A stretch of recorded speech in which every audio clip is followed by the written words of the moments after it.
Hello, my name is Zachary. I'm one of the clinical counselors here at NeurAlive. I work with youth and adults. In terms of kind of my specializations, I work with trauma and work from a trauma-informed lens. I also work with relationships and connection and disconnection, as well as men's mental health issues, something I'm really interested in helping out with. However, obviously I work with a lot of other things as well, and I'd love to see what it is that you bring to therapy that I can help you with.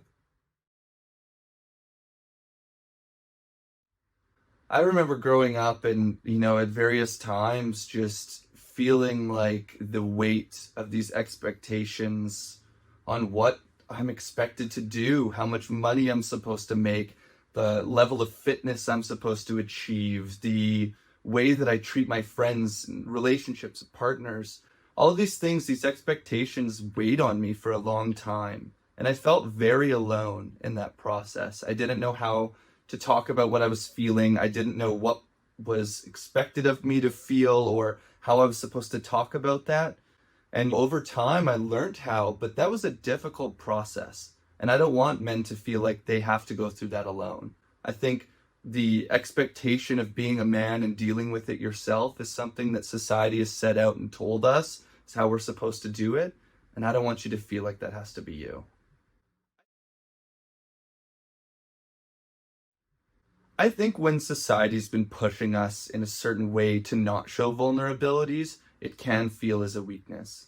However, when you're able to fully explore some of those pieces that vulnerability brings up, it allows you to more deeply connect with the people around you, yourself. It allows you to experience some of the feelings of joy that may have been left out because you were so afraid or nervous about exploring some of those deep and dark and vulnerable feelings. I think in order to feel the real highs that life has to offer, you have to also be open to exploring some of the difficult feelings as well. And what I want you to do is be able to do that in a situation that feels safe and comfortable.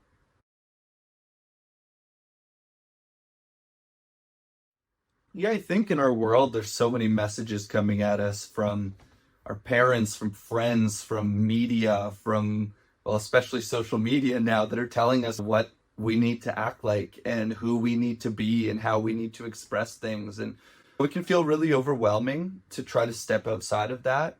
But one of the goals that I would have and love for us to talk about is what do you want your life to look like? What is your script of masculinity that you want to follow? Who is it that you want to be? We don't have to listen to what everyone is telling us all the time, even though it can feel extremely overwhelming to get outside of that.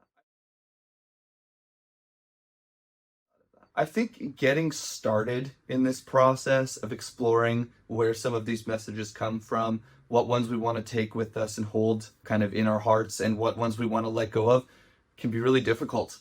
I think that one, you don't know what questions to ask at times or how you're supposed to feel about them. A lot of these scripts can come into play when we're even co-creating these scripts. So what I want to do is allow you someone to bounce some of these ideas off too. I want you to be able to explore it. We can talk about it and get some ideas of where you want to go with this. I think as a man, the idea of going to therapy can feel really overwhelming. Like, what are my friends going to think? What is my family going to think? Does it make me less of a man to go and talk about my feelings? And I think I had that same experience going into this work and starting to understand what masculinity meant to me. So I just want you to know that you aren't alone in that process and that, yeah, it can feel overwhelming. But I think it's really important that you get the opportunity to explore some of these ideas and feelings. And I want you to feel really comfortable along the way.